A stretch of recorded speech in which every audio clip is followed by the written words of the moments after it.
Hello everybody. Welcome back to the channel where we talk about stuff. Today we're going to be talking about investments that you can buy that generate passive income. This is always a popular topic, and there are many things out there that you are able to acquire that just do not revolve around the larger ones, which we are also going to be talking about as well. Number one on the list is real estate. Yes, real estate. Real estate's always there. However, there are different types of real estate. You don't always have to buy a multi-family home or a gigantic mansion to be able to rent out. You can also buy parking spaces. Yes, parking spaces. A lot of people don't think about parking spaces. A lot of times, depending on where you live, you can get them for a pretty good amount, a pretty good rate. Now, once again, I'm not talking about New York. I'm not talking about LA. I'm not talking about Miami. I'm not talking about Vancouver explicitly. Of course, there are other places on the planet where you can also buy parking spaces. Usually, we tend to focus around the United States and or Southeast Asia for these type of investments. These are the places on the planet that tend to have the most cars on the road. The amount of cars expected on the road are expected to increase by several million, near 100 million over the course of the next decade or two as people continue to procreate and also have more cars as well. Depending on where you look, you can usually find a pretty good cost for actually buying one. It's usually as well the equivalent of if you had purchased an apartment, if you will. So if you find something that would be $500,000 for an apartment and you find a parking space that's around 50,000, you'll also be receiving usually the equivalent amount in rent that you would have gotten as well. The other one that most people don't think about is also storage containers, storage spaces, storage. You've seen them around. You drive around, they have signs everywhere and they say like, hey, put your stuff here because you have too much stuff. These are expected to also gain in popularity rapidly over the next couple of years as people continue to accumulate stuff. I've mentioned that a lot before on this channel. I try to not accumulate a lot of things. However, I do invest in art and stuff like that as well. And one of the main features of this actually is these also are usually lower cost, and they will essentially always be used or needed as people continue to have stuff. So if you have a tenant who has stuff inside of your storage unit and they simply magically one day decide to sell all of their stuff, well, guess what? You have 15,000 other people who are also looking for your services as well. It's quite lucrative, I tell you. Number two on the list is a popular one that's becoming more popular. It is staking cryptocurrencies. I'll try and have links in the description below to give you like a path to be able to walk to actually figure out how to do all of these things. A lot of people tend to hear cryptocurrencies and they get a little turned off because they don't like the idea of the fluctuations in the price. Well, guess what? There are also things called stable coins within the cryptocurrency space that basically mimic and are a digital version of the US dollar. And a lot of them give you relatively good returns on your money, especially if you were trying to have a way into the cryptocurrency space without having to deal with the fluctuations in price, but also being able to get back money passively from a lot of coins. The more popular one, the most popular one, is called Tether, Tether, and they offer, I believe, a 3.5% return. And there's also the other one called USDC, that is the US dollar coin from Coinbase and Circle, and I believe they offer a 4% return, and I'm going to tell you in a little bit why that's actually not that bad at all. Cryptocurrency staking is going to become a very big thing. It is already a very big thing within the cryptocurrency space, and I think a lot of people in the future will understand exactly what I'm talking about and come look back at this video. Because as banks and other institutions continue to not do very well, we will see a lot of the returns coming almost exclusively from the cryptocurrency space. Number three on the list is dividend stocks, a really popular one, a very famous one that a lot of people, I think a lot of times tend to overlook. A lot of times people think that stocks are relatively passe. You should be looking for companies that are extremely large, have been around for a very long time. Do not, unless you are 10 out of 10 when it comes to risk.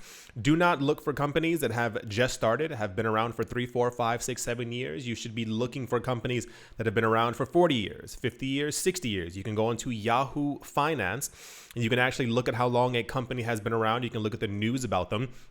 You can see what their current dividend rate is, and you can even see if they've been raising their dividend every single couple of years. This is very important to look for. You should be looking for a company that has consistently given dividends, and year on year they continue to raise it. This is a good indication that they're continuously making money. Look for stuff similar to Johnson & Johnson or Procter & Gamble. The stuff around your house, you have a lot of the stuff that they offer and they sell, and as long as humanity continues the way that it is going to, they will become and still be very large companies. Dividend stocks are a very good way. A lot of times, how do I say this?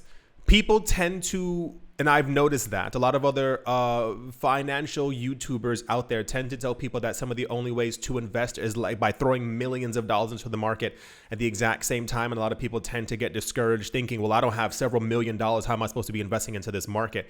Until you realize that you don't need a lot. It just simply takes time. I know that's not the most like sexy thing in the entire world, as a lot of people just simply want to make millions of dollars all at once. But if you really put your head down for 10 to 15 years, you can find a way out of, it sounds crazy, you can find a way out of employment. You can have enough money to retire early, and you can also just like kind of live your life the way that you want to. And dividend stocks is also a very popular, very proven method of being able to do that.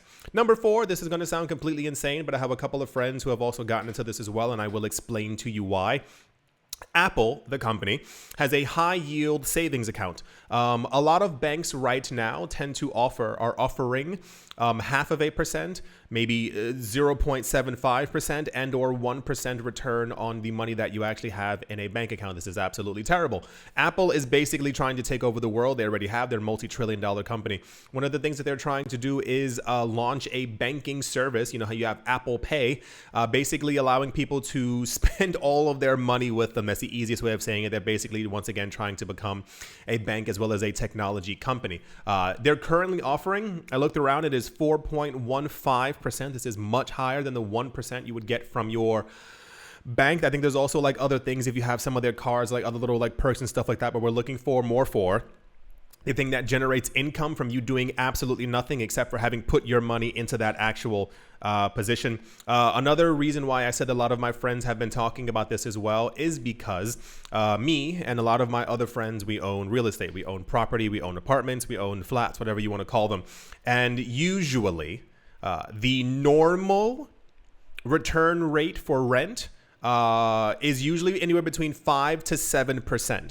I know other YouTubers have told you that the return rate is 95%, or you should be making $95 bajillion every single year. The things that they're telling you are just to get you really hyped, to make you not understand exactly how a lot of these numbers work. When you're looking for a very stable real estate investment and you're not trying to price gouge people who are living inside of the apartment, you tend to give or have a 5 to 7% return. Of course, it can be like a little bit more depending on where you live. You've seen other people before on YouTube channels who are talking about, I make 15% per year. That's cool. That's amazing. It's very rare. This is why they're having a video made about them, because they figured out a way to like loop around the system and figure out how to buy something for $10,000 that they resold for $300,000. You kind of get the idea. You know, they're videos made on these people, not because they're normal. It's because they're exceptional. They're the only ones who have done such a thing out of the millions of other people who've been inside of the market. So if you look at the idea of having a property and getting a normal 5 to 7% return on your money, then you look at the 4.15% from the Apple thing, or the 4% from the stable coin staking thing that we were also talking about as well. You get to the idea that when you own a property, there's a lot of stuff that you typically have to do. It is passive income if you have a real estate company who is helping you manage the entire thing, but usually more so than not, there are still going to be other things that have to be done. You're going to have to redo the walls. You're going to have to find a new tenant. You're going to have to make sure that things aren't falling apart. You have to fix things all the time. You have to put money into it. You kind of get the generalized idea. So a lot of my friends were discussing finding other ways to be able to invest their money that did not explicitly have to do with real estate. This is why a lot of them have also gotten into cryptocurrency staking as well, because there's no real upkeep. You simply take your money, you put it into another place, and you get the money from it automatically without having to worry about all the other normal things that you would have to worry about. And this is more so, it should be more attractive for the everyday person, because a lot of people do get discouraged in thinking, I don't own a property. I don't have $500,000 to put into a property to get my 5 to 7% return every single year, not realizing that you can use the money that you have right now, still invest it, and you're making just 1% less than you normally would if you had a property. There's still tons of ways to invest. There's still tons of ways to make passive income. Not everything has to involve you having millions of dollars of buying multifamily homes. I saw something a couple days ago and it made me like a little bit annoyed. This guy was talking about that by the time he was 30, he owned, I think, 450 properties. And I was like, yeah, but you also didn't tell us that your parents probably gave you money for that. Who, like, 450 properties, if every single property is $500,000, did that money fall from the sky? No, of course not. So a lot of times, don't fall for these videos that people are telling you that you can become rich instantaneously, so that you should feel bad because you're not rich immediately at this moment when they're also extremely wealthy. It's just a really weird thing that's kind of going around right now, where everyone's just trying to like hype up everyone else to think that everyone else should be doing the exact same thing, and it's complete nonsense. Number 5 on the list is a REIT. That is REIT. Every time I look at it, I want to say right, REIT, you know, because EIE. They're apparently called REITs. These are real estate investment trusts. The basic idea behind this is, once again, if you find yourself in a situation where you do not have hundreds of thousands of dollars to be able to throw into the market and real estate market, and or you simply don't want to deal with the rising interest rates that we currently have right now, you basically find a company, a well-established company, don't find some random company, and they basically have a trust. The idea is that you give them money monthly, yearly, however you plan on doing it, and they use that money piled up with the money of a bunch of other people who are also investors, and they buy real estate with it. And as a thank you, as they receive rent from the real estate, they sprinkle the money onto you in the form of a dividend. I was looking around, you can typically find between 3 to 8% as a return for a REIT. 3 to 5 tends to be more normal. Anytime you get to 8 to 10% of anything, this also goes for dividend stocks as well. By the time you get past 5% when dividends and or REITs, when you get to the 7, 8, 9%, these tend to normally be newer companies. They offer higher dividend rates as an incentive for you to come give them money. They go, well, they only have 3.5%. We're doing 8. It's because they're starting out. They want and need extra money to be able to buy up more things. And usually as the thank you is, here's the extra percentage. The risk here is that they're a new company. You don't know if they're going to last. Find a company that's been doing this for 15, 20, and or 30 years. That has like a gigantic real estate business that has shown time and time again that every year they're buying more. They're not selling. They're not defaulting. They're not going bankrupt. You can find all of this on Yahoo Finance. Not affiliated in any sort of way. Just been a very helpful tool. A lot of people don't use Yahoo anymore because they think it's something from the 90s. Nope. Yahoo is still going strong, especially when it comes to finance. There are so many different ways to be able to make money passively. It's not just one simple thing. Understand that you have to start somewhere, and I assume that you already have.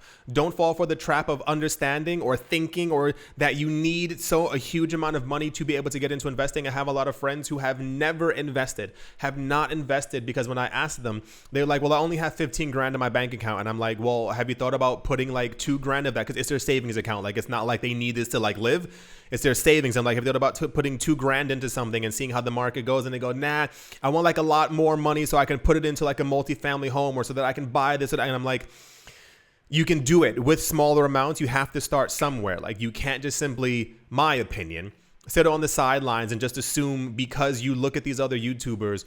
I saw one a couple of weeks ago as well. These people are so cringy. This guy bought a mansion, and he was talking about how he got the mansion in 2 years from doing YouTube, and how, look how big my place is, and I can rent this out for like $9,000 a month. And I'm like, well, that's great. You're not really helping out your subscribers at all. You're not helping these people think of other ways for using small amounts of money and how to make it bigger. So the idea is that there's always more than one way. I hope in some sort of way that I helped. I know that I'm talking a bit fast. I was trying not to make it a 95-minute video, over exaggerating, but you understand what I'm talking about. If you have any questions, as always, ask me in the description below. I'm going to have some links in the description below as well for all of you to be able to click on, so you can learn a little bit more about what's going on in finance. I do hope that you have all enjoyed. I do hope you all are having a great day, great morning, great afternoon, great evening, wherever you are, wherever you might be. I do hope it's absolutely fantastic. Thank you all once again for watching, listening, liking, commenting, and or supporting. And I will most certainly be talking to you all soon. See you.